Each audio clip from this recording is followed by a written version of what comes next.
Welcome to Week 15 session review of my Waterdeep Dragon Heist campaign. We left the second hand 6 pitted against a Myrkle priest with 5 raised mass lords. Priest tries to control vengeance, and the crown of Myrkle that appears around his head shatters off of him, and the priest now knows who he is and calls forth a servant of the Lord Bones. The fight went pretty standard as I created a dumbed down Lynch. Almost no spell slots, but the servant was the only interested in vengeance.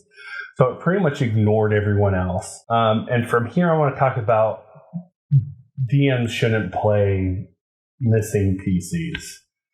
Something interesting happened. So when I was playing a PC, at least every time I've played them so far, especially last time, Vengeance was down to 1 death saving throw, and that servant I spoke about before had him grappled and was going to kill him. If I didn't make the PCs, the players, do something with Vengeance's character, he would have been dead. And when Troy finally showed up a half an hour, 45 minutes later, he would have been real bummed.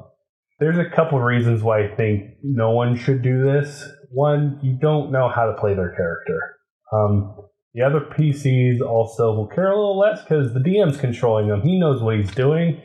And also, because I'm the DM, when I'm playing a character, the bad guys normally, I'm not communicating with the players. You know, if I do say something, it's not like, hey, I need some help over here because, well, I'm a bad guy. Third, take it for me. I have done this many ways, and I have them gone for a story reason, or I played their characters, or I just poof them out of existence and don't play their characters at all. And if you kill someone's character, it's bad. But it's much worse if you kill their character and they're not even involved with it. And it's just I didn't like it, and I've already told them that I won't be doing it any longer. If your character is inside a dungeon and you don't show up that week, you disappear. I don't know how I'm gonna deal with loot and stuff like that, but that will be an issue down the road. But, you can't play their characters correctly. I'm going to always play them suboptimally, and especially if I think they're going to show up a little bit late, I don't want to use their big spells because I want to leave that to them, and then I end up letting them get grappled and almost killed. So, they slowly work through the special fog that the priest is making and finally kill him. They find tons of items on the Mass Lords, and Vengeance finds a ring of Myrkle. They push through and split up. Draven gets trapped in a goofy trap room.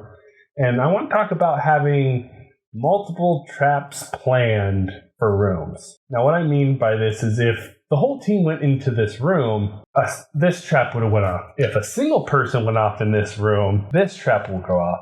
And the reason why I have that is because if one person went in there and you needed 6 people to break the trap or a puzzle, it sucks, right? So I think it's a good little DM tip to have a couple of traps in the back of your mind or laid out in case a different amount of people get trapped or stuck in this puzzle. While Draven was stuck in this little goofy room, the rest of the party, with Work taking the lead, found a room with a map of Waterdeep as the floor. They hear a figure that they believe is also from the Kazender house speak, needing the stone to become free, and that the trade for the souls of the Mass Lord was already done, and the cult should have been giving him the stone. The party jumps out and tries to stop the hooded figure from teleporting out, and he orders the demon he's talking to use Zype,